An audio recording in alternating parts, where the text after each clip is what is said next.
Hola de nuevo, jóvenes. Espero que todos y todas se encuentren bien. Como pueden ver, seguimos en geometría, pero la sesión de hoy cubre tres temas: cuadriláteros, otros polígonos y círculo. Como desde ya pueden anticipar, va a ser una de las sesiones más densas en contenido y quizás más largas, así que comencemos. Como pueden ver, desde ya se anticipa que va a ser mucho material. El índice cubre todo lo que vamos a ver hoy, los tres temas que ya mencioné y con algunos subtemas, así que vamos a comenzar. Vamos a empezar con cuadriláteros. Como ya es tradición, les traigo un chiste, un meme, y en esta ocasión este me dio mucha risa. Dice: duración de los días de la semana explicado con la proporción áurea. La proporción áurea es un término que probablemente algunos de ustedes han escuchado y otros no. Se le considera la proporcionalidad perfecta.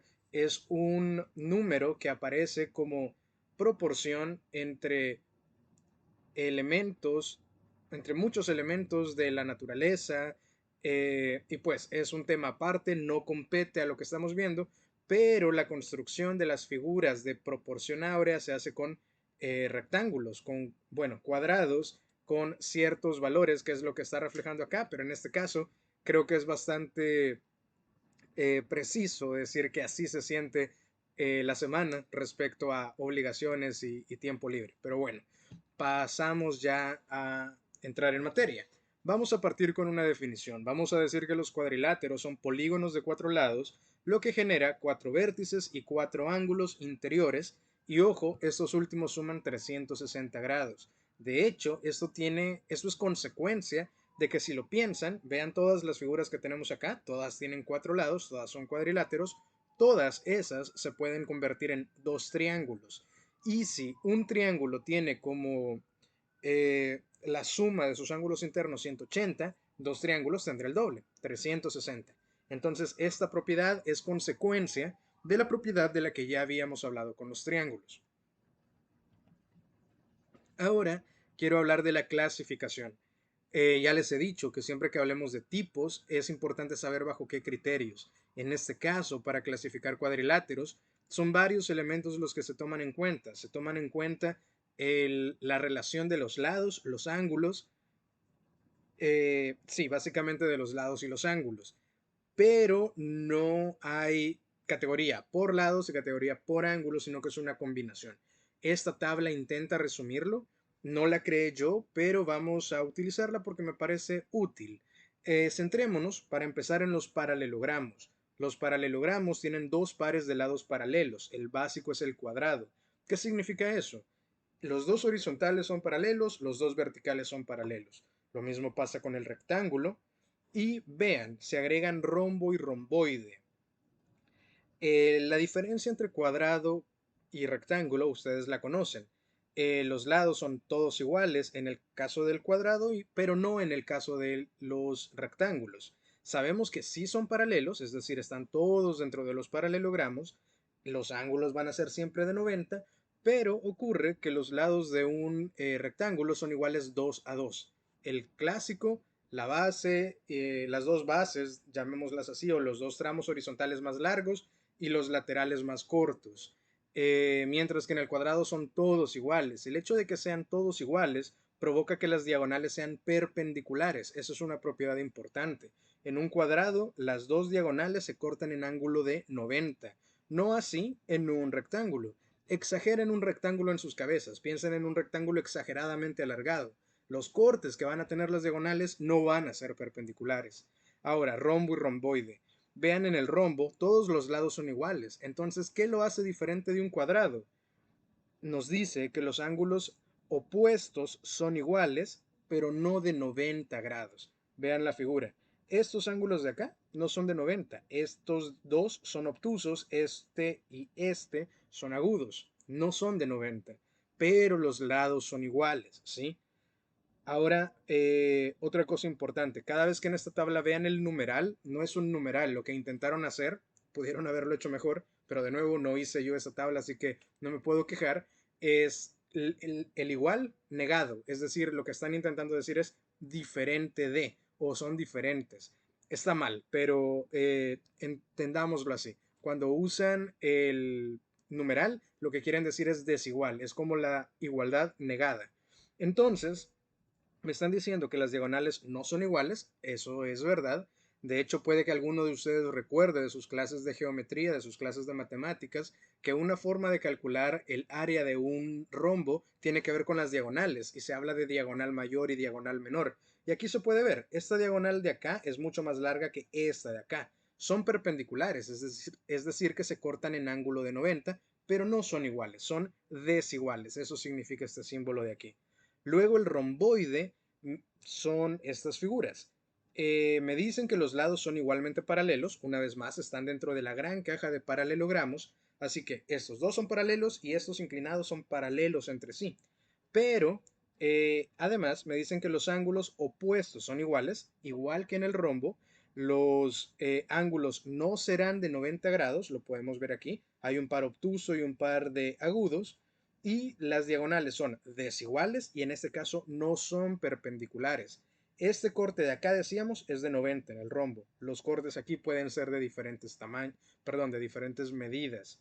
Entonces, eso es lo que crea la diferencia respecto del rombo y el romboide.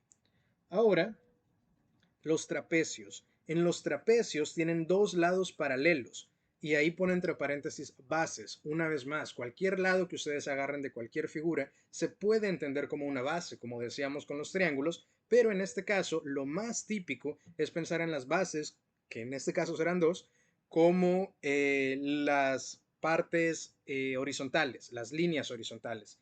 El clásico, el que les enseñaron de nuevo, quizás desde el kinder, cuando aprendieron a ver figuras geométricas, es este de aquí, el que parece falda, ¿sí? Ese es el trapecio isósceles. ¿Qué significa que sea isósceles? Que los lados no paralelos, los laterales, son exactamente iguales, tienen la misma inclinación y la misma longitud. Las dos bases, base mayor, la de abajo, la base superior o base menor, son paralelas entre sí, pero estos no son paralelos. Si ustedes prolongan los lados no paralelos, eventualmente se tocan. Eso es que no son paralelas, pero las bases sí lo son.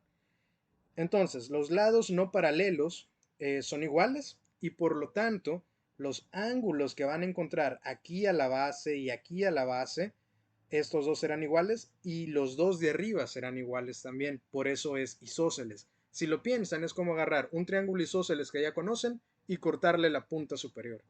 Luego tenemos trapecios escalenos. Nos dicen que los lados no son paralelos, son todos desiguales, los ángulos desiguales, las diagonales desiguales. Todo desigual. Básicamente lo único que se mantiene es que la base mayor y la base menor, la chiquita de arriba, siguen siendo paralelas y es lo único que sabemos. El trapecio rectángulo sería como tomar un triángulo rectángulo y quitarle la punta. Lo que se garantiza acá es que estos dos son ángulos de 90, ¿sí? Y de nuevo, la base mayor y base menor son paralelos, pero esto de acá crea ángulos de 90, por lo tanto se le considera un trapecio rectángulo. Y por último, trapezoides. Los trapezoides son los que no cumplen con nada, vean, no son ni paralelogramos, no tienen ni un solo par de lados paralelos. Cualquier cuadrilátero raro que se les ocurra que no siga las formas anteriores caería aquí. Ojo, cualquier cuadrilátero cóncavo. Ya vamos a hablar de esa definición en el segundo tema de esta sesión, pero sí, básicamente vean, aquí nada se cumple. No hay diagonales perpendiculares, no hay lados paralelos, no hay ángulos de 90, no hay lados iguales, todo es desigual. Y aquí agregan, esto me pareció peculiar, creo que es la única ocasión en la que he visto esto, los trapezoides biisósceles. Muy particulares, no van a aparecer en el examen, como les digo, no es tan usual conocerlos. Básicamente dice que los lados son iguales 2 a 2. Es como un rombo donde dos lados se parecen y los otros dos no. Pero una vez más es demasiado particular, pueden ignorarlo. Ahora vamos a hablar de otros polígonos. De hecho, desde que vimos el video, hicimos el video de triángulos y ahora que ya hemos hablado de cuadriláteros, yo he usado la palabra polígono y hasta ahora no lo hemos definido. Antes de empezar con la definición, vean el chiste. Una vez más está en inglés y lo que dice es cómo se ve mi cobija, mi colcha, cuando intento encontrar el lado largo a la 1 de la mañana. Me dio risa, créanme que fue bien difícil intentar encontrar un meme que hable de polígonos irregulares, que este sería uno de esos. De hecho, si lo piensan, ¿qué tipo de polígono es este? Tómense un segundo y piénsenlo. ¿De qué depende? ¿Cuántos lados tiene? Tiene 1, 2, 3, 4, 5, 6. Ese tipo de polígonos tiene un nombre que ustedes ya conocen y es hexágono, pero este es un hexágono irregular. Yo sé que cuando ustedes piensan en un hexágono, piensan en el bonito, los 6 lados iguales, los ángulos interiores iguales. Ya vamos a hablar de eso, pero a lo que voy es que este es un ejemplo de un polígono irregular. La definición. Diremos que un polígono es una figura cerrada constituida por segmentos de recta que no se cruzan entre sí. Es decir, cualquier cosa que tenga una curva se sale. Cualquier figura que no se cierre se sale. Cualquier figura donde haya cortes entre los tramos, entre los segmentos de recta, se sale de la definición. Veamos ejemplos. Eso de ahí, ¿sería un polígono? Sí, no, ¿por qué? No lo sería. Todos los lados son líneas rectas, eso está bien, pero ¿qué pasa acá? No está cerrado, ¿sí? Tiene una abertura. ¿Ese sería un polígono? Prácticamente todos los lados son rectos, está cerrado, no se cortan, pero ¿qué pasa acá? Eso es una curva. Este elemento de ahí impide que sea un polígono. ¿Sería eso un polígono? Sí. Todas son líneas rectas, está cerrado y no se corta. ¿Eso sería un polígono? No por las curvas de arriba. ¿Qué pasa con este? La figura es peculiar, no tiene un nombre específico, pero ¿es un polígono sí o no? Sí, todas líneas rectas, es cerrado y no se corta. ¿Cuál es el problema con ese? Las curvas. No es un polígono. Menos. Es lo más antipoligonal que puede haber. Es la curva perfecta, es un círculo, no es un polígono. Y ese de ahí tiene una figura, es una flecha, la usamos en otros contextos, casi nunca pensamos en flechas de ese tipo al hablar de geometría, pero ¿es un polígono sí o no? Sí, cumple con todos los elementos de la definición. Ahora, tipos. Una vez más, cada vez que hablemos de tipos, ustedes deben preguntar cuál es el criterio. En este caso, vamos a hablar de tipos de polígonos en función de sus formas y en función de la relación de sus lados y ángulos. ¿A qué me refiero con su forma? Podemos hablar de polígonos cóncavos. La definición es que toda recta que une dos puntos cualesquiera se mantienen dentro de la figura. Una definición un poco rara, veamos ejemplos. Eso de ahí es un pentágono irregular. Tiene 5 lados, todas líneas rectas, eso sí es un polígono, pero veamos la definición. Me dice que cualquier recta que una dos puntos se mantendrá dentro de la figura. ¿Qué significa? Ustedes elijan cualquier punto del perímetro, de los contornos, únanlo y esa línea que une esos puntos siempre va a estar adentro. Igual S, igual S. Quizás tenga un poco más de sentido cuando veamos la contraparte. Si algo no es cóncavo, es convexo. Y decimos que los polígonos convexos incluye puntos en su interior tales que la recta que los une se sale de la figura. ¿Cómo así? Vean esto de acá. Es un polígono. Todos son líneas rectas. De hecho, es un polígono bastante bien comportado. Todos los ángulos son de 90, a excepción de este, que es de 270. Es peculiar el ángulo interno aquí. Todos los demás son ángulos rectos. Calcular perímetros y áreas de figuras como este es muy fácil, pero es un tipo particular de polígono al que llamaremos convexo porque ¿qué pasa? Imagínense un punto acá, donde tengo el puntero ahora, y otro punto acá. Si ustedes lo unen, esa línea se sale, pasa por el área blanca. Me salí de la figura.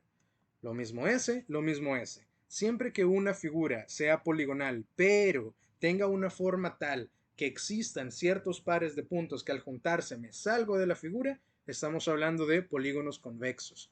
Ahora, según la relación de sus lados y ángulos, otro término que ya usé, regulares. ¿Qué es un polígono regular? Todos sus lados y ángulos internos son iguales.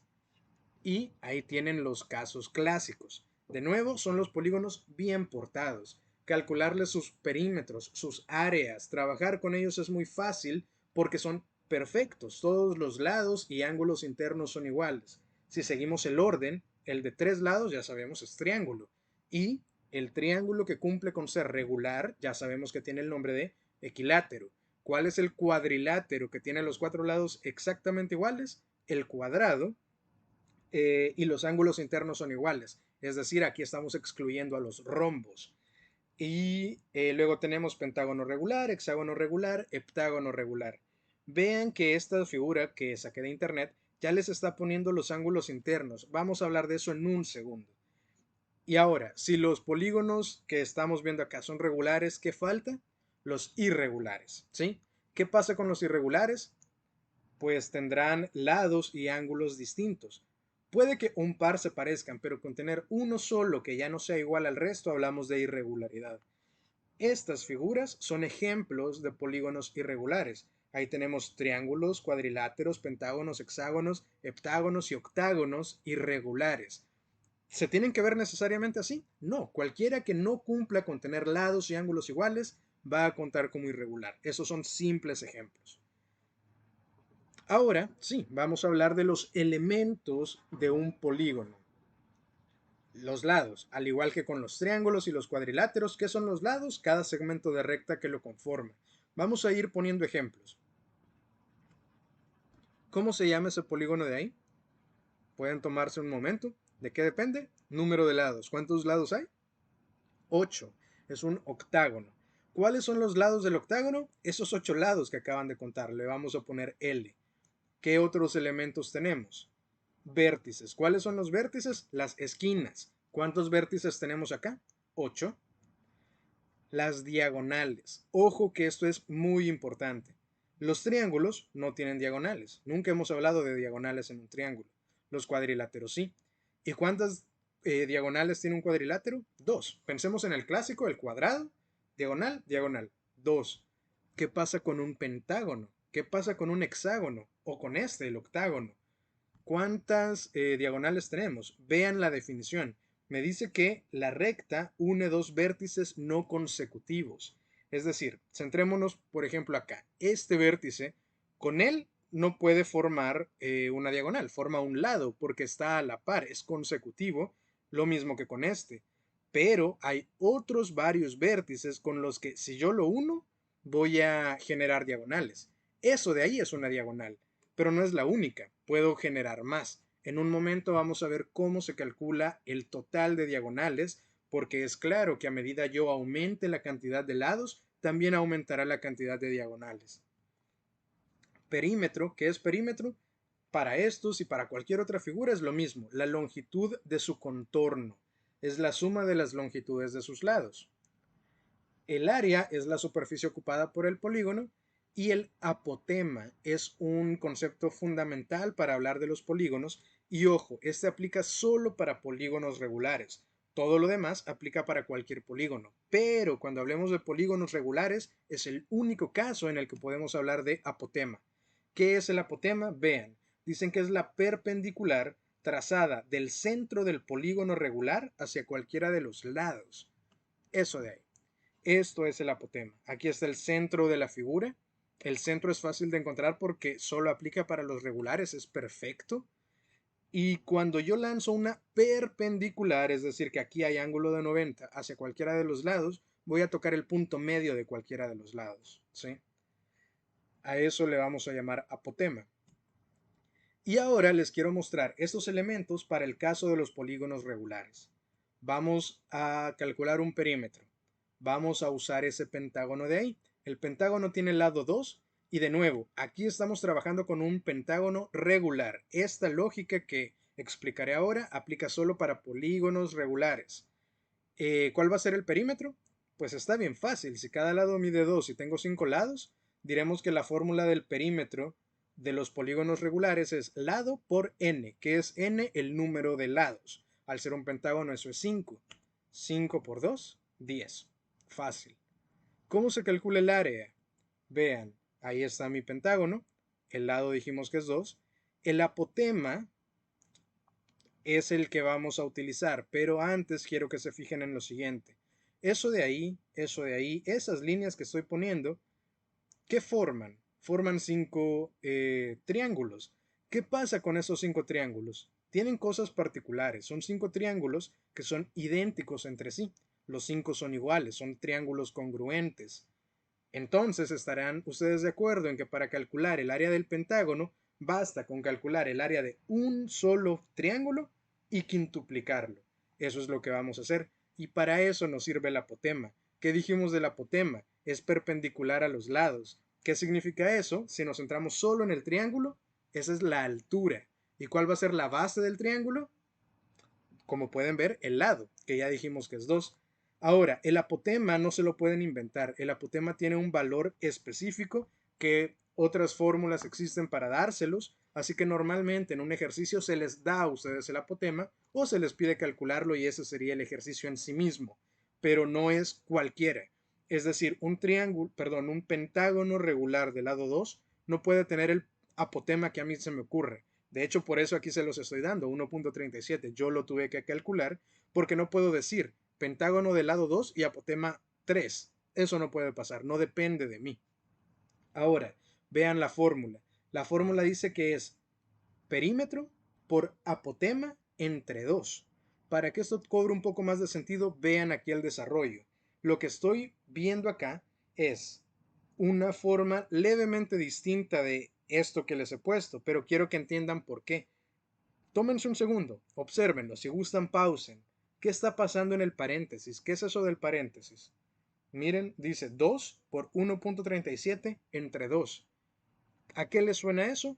Es el área de un triángulo. ¿De cuál triángulo? De este triángulo pequeño que tengo acá. ¿Cuál es la base? 2. ¿Cuál es la altura? El apotema, 1.37. ¿Y cuál es la fórmula del área de un triángulo? Base por altura, entre 2. Este 2 de abajo es parte de la fórmula. Entonces el paréntesis es el área de un triángulo. Y que dijimos, los 5 triángulos son iguales, por lo tanto, basta con quintuplicarlo. Ahora, fíjense en esto. Este 5 y este 2 juntos, aquí no los he puesto, pero si los coloreo o los pongo juntos, este 5 y ese 2, ¿qué forman al multiplicarse? 10. ¿Qué es ese 10? El perímetro que acabamos de encontrar. Por eso es que nos dan esta fórmula, ¿sí? Acá yo se las puse de manera intuitiva, pero pueden usar esta siempre que se trate de polígonos regulares. Si operan, eso da 685. Ahí puse centímetros, deben ser centímetros cuadrados. Recuerden que las áreas siempre son unidades cuadradas. Ahora, número de diagonales, lo que hablábamos hace un momento. Si yo tengo ese pentágono, ¿cuántas diagonales hay? Antes de antes de mostrarles la fórmula, quiero que ustedes lo piensen. Dibújenlo. Pausen el video y dibújenlo. ¿Cuántas diagonales distintas van a encontrar? Esa es una, esa es otra más, otra más. Tengo un polígono de 5 lados y tengo 5 diagonales. ¿Significa que siempre va a ser así? No, la fórmula que lo rige es esta. El número de diagonales es n, número de lados, por n menos 3 dividido entre 2. Apliquémoslo acá para ver si es cierto. Para el pentágono tengo 5 lados. 5 por 5 menos 3, que es 2, eso da 10 entre 2, 5. Pero para el hexágono ya no va a dar 6. Para el heptágono no va a dar 7. Pueden probar ustedes, pero la fórmula será esta de aquí. Por último, ángulos internos. En ese pentágono, ¿cuánto van a sumar esos ángulos? Ya sabemos que para el triángulo suman 180. Para cualquier cuadrilátero, 360. Para el pentágono, la fórmula es esa. 180 por n menos 2.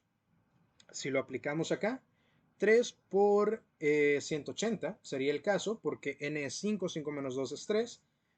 El total, la suma de todos los ángulos internos es 540.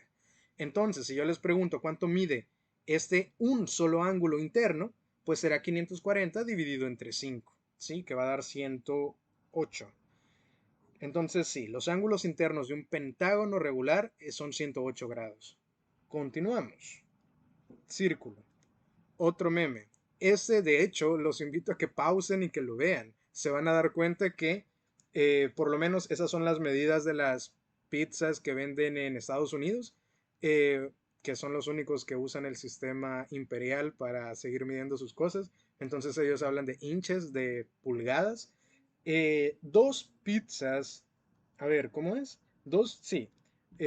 Dos pizzas de 12 pulgadas de diámetro versus una sola de 18 pulgadas de diámetro difieren bastante en el área total. El área total es la comida, es la cantidad efectiva de pizza que están consumiendo. Entonces se pueden dar cuenta que sabiendo un poquito de geometría hasta se ahorran dinero comprando pizzas. A ver, definimos el círculo como la región delimitada por una curva cerrada, llamada circunferencia, que consta de los infinitos puntos equidistantes a un punto llamado centro. ¿Cómo fue eso? A ver, vamos por partes. Nos habla de una curva cerrada. Eso de ahí es una curva cerrada, pero todos estaremos de acuerdo en que eso no es un círculo. ¿Por qué? ¿Qué falta? Me dicen que esa curva cerrada está compuesta por puntos equidistantes. ¿Qué significa equidistante? ¿A qué le suena? Si equilátero es igualdad de lados y equiángulo es igualdad de ángulos, ¿qué será equidistante? Igualdad de distancia. Queremos que todos los puntos de la circunferencia estén a la misma distancia de un punto arbitrario hipotético llamado centro. ¿Eso de ahí es un círculo? No, porque si el centro de la figura está acá, estamos de acuerdo en que está mucho más cerca de este lado que de este punto del contorno, digamos. Este punto está más alejado del centro de lo que está este otro punto, entonces no es. Y eso nos lleva al círculo.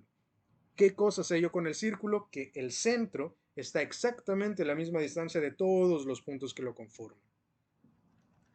Ahora, si queremos hablar de los elementos, esto ustedes ya lo han visto toda la vida, ahí está el dibujo. Sabemos que el centro es el punto respecto del cual equidistan todos los puntos de la circunferencia.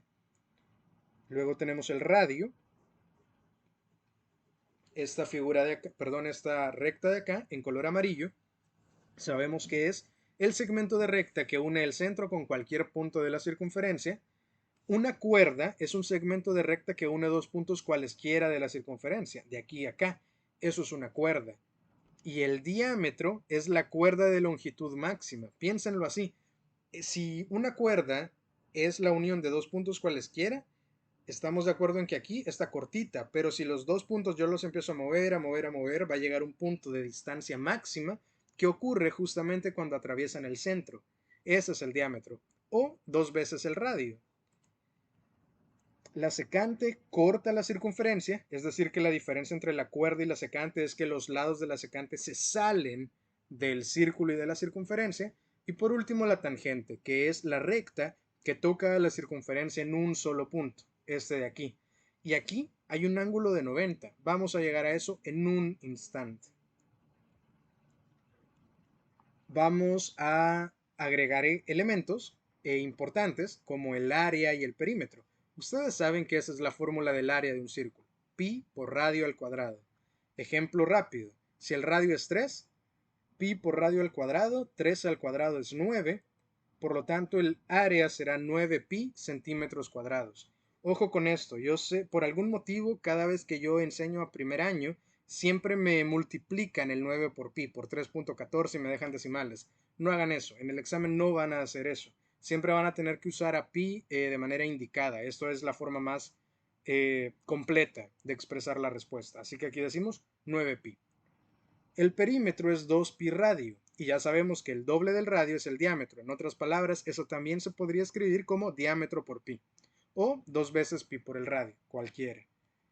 Para este ejemplo, si el radio es 5, tengo que duplicar el radio y multiplicarlo por pi. 2 por 5 es 10, 10 pi centímetros. Ojo que estos son centímetros cuadrados y estos lineales. Por último, el área del arco, perdón, del sector circular. Un sector circular es la región delimitada por dos radios, ¿sí? Este pedazo de acá, ese trozo de pastel, de pizza, lo que sea, lo llamaríamos sector circular. Y quiero que entiendan la lógica detrás de la fórmula. ¿Esto de aquí qué es? Pi por radio al cuadrado, el área del círculo completa. Pero aquí, ¿qué estoy diciendo? Que necesito el ángulo dividido entre 360. ¿Por qué? Porque lo que estoy calculando es qué proporción de todo el círculo le corresponde al sector circular. Pensemos en que este ángulo θ vale 90, ¿sí? Que fuera exactamente la cuarta parte del círculo. Es la cuarta parte del total del círculo. Entonces al poner aquí 90 sobre 360 y simplificar, eso queda como un cuarto. Lo que estoy diciendo es calcular el área completa y sacar la cuarta parte. Pues aquí estamos haciendo lo mismo. Vean, para este ejemplo digo que el radio es 6 y que el ángulo del sector circular es 60.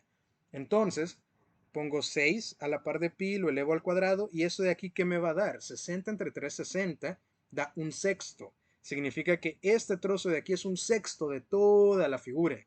Por lo tanto, tiene sentido calcular el área completa y luego multiplicar por la sexta parte, calcular la sexta parte de eso. Eso me lleva a 6pi, ¿sí? Por último, propiedades. Como les dije, es un tema largo, ya llegamos a los 30 minutos, esto se va a alargar un poco más, lo lamento. Primera propiedad, la tangente es perpendicular al radio que toca el punto de tangencia. ¿Cómo? Aquí está lo que les decía y se los mencioné brevemente, rapidito, en la figura de los elementos del círculo. ¿Se alcanzaba a ver un cuadrado amarillo? Pues esto es lo que estamos diciendo. Esta línea anaranjada es una tangente. Si en el punto de tangencia yo ese punto lo conecto con el centro, eso será un radio. Y estas dos rectas van a formar ángulo de 90 siempre. Por último, todo ángulo inscrito en un semicírculo es recto. Esto es muy interesante y muy útil para los ejercicios. Si un ángulo empieza en un extremo del diámetro y termina en el otro extremo, no importa dónde lo conecten en el semicírculo, todos estos son ángulos de 90. Todos son ángulos rectos. De nuevo, es muy útil para cierto tipo de ejercicios. Y a eso vamos, a los ejemplos. El primero nos está pidiendo calcular el valor de beta en esa figura y clasificar el polígono. ¿Qué hacemos acá? Estamos de acuerdo en que si tuviéramos este ángulo de aquí sería fácil, porque este de aquí, por lo que me indica el dibujo, es de 90. Lo único que falta aquí es este, y sabemos que por ser un cuadrilátero, los internos deben sumar 360. Permítanme. Ups. Ahí. Les decía, ese ángulo es el que me interesa. Ahora bien, ¿cómo calculo eso? Está bien fácil. Si está sobre una línea recta y un pedazo ya es 120, este de aquí tiene que ser suplementario. ¿Cuál es el suplemento de 120? 60. Entonces, ahora ya tengo 110, 60 y sé que esto es un 90, encontrar beta es muy fácil. Lo planteo así, lo resuelvo, beta vale 100, pero ahora me piden clasificar el polígono. Si ustedes observan que este sea de 90, si este hubiera sido de 90, sería un trapecio rectángulo, pero al ser de 100, aunque parezca de 90, no nos podemos guiar por la figura. Al ser un 100, ¿en qué se convierte eso? Trapezoide, los que no guardan ninguna relación. Segundo problema, me dicen que ABCDF es un polígono que es un hexágono regular, ¿sí? Eso es un hexágono regular, todos los lados son iguales. Encontrar el valor de la X. ¿Qué nos va a servir aquí? Ya les di una fórmula para eso. La fórmula es la suma de los ángulos internos, que sigue este formato 180 por n menos 2. Si lo aplicamos, me dice que 720 es ¿qué? ¿El ángulo este de aquí? No, es el total, la suma de los 6 ángulos internos. Entonces, si yo solo quiero este y sé que los 6 ángulos son iguales, basta con dividir 720 entre 6, haciendo que eso sea un 120. Si esto es un 120 y esto es x y esto es un x y los tres son suplementarios, tan fácil como esa ecuación y resolver que x es 30. Por último, me piden que en este caso asuma que CB, esta línea anaranjada, sea tangente al círculo de radio 8 y centro en O. Me piden calcular área, perímetro y clasificar el triángulo AOB, este triángulo que se forma acá, según sus lados y sus ángulos. A ver, ¿qué nos sirve acá? Acabo de mencionar esa propiedad. Bueno, ponemos ahí el 8. Sabemos que eso de ahí es de 90. De nuevo, eso es de rigor, es la propiedad que les mencioné.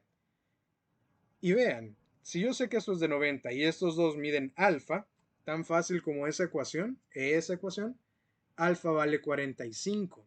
Si tengo 90, 45 y 45, ya tengo la respuesta a la pregunta final. Es un rectángulo y como los dos ángulos son iguales, será isósceles. Pero terminemos lo primero, lo que nos piden, área y perímetro.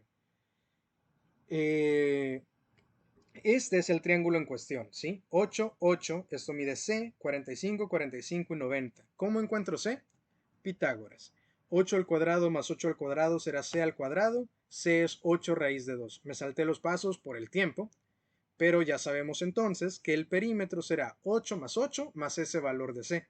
16 más 8 raíz de 2. Así lo vamos a escribir. sin decimales, jóvenes. Así como pi lo van a dejar indicado, también los radicales. Así que 16 más 8 raíz de 2 centímetros lineales. El área, esto es interesante. ¿Qué pasa con los triángulos rectángulos? Como ya sé que hay un ángulo recto, los dos catetos van a ser base y altura. No me tengo que complicar encontrando la altura como lo hicimos para los equiláteros. Aquí los dos catetos son los que voy a multiplicar. En otras palabras, el área de un triángulo rectángulo es cateto por cateto entre 2. 8 por 8 es 64, entre 2 da 32. Y como dijimos, será un rectángulo isósceles, porque eso es de 90 y estos dos son iguales. Y bueno, jóvenes, como les dije, lamento que haya sido tan larga la sesión, pero había mucho material que cubrir. Aquí está el resumen, el índice, resumiendo todo lo que acabamos de discutir. Y les quedan estos dos problemas. El primero nos pide calcular el área de este cuadrilátero. Ojo acá, esta rayita, esta curva acá con esta me indica que estos dos ángulos son iguales y que aquí haya dos rayitas y dos rayitas me indica que estos dos también son iguales entre sí. Así que piénsenlo, analícenlo y por favor trabajen. Y en el último son dos preguntas, así que léanlas, analícenlas y las discutiremos en nuestra próxima sesión sincrónica. Nos vemos, jóvenes.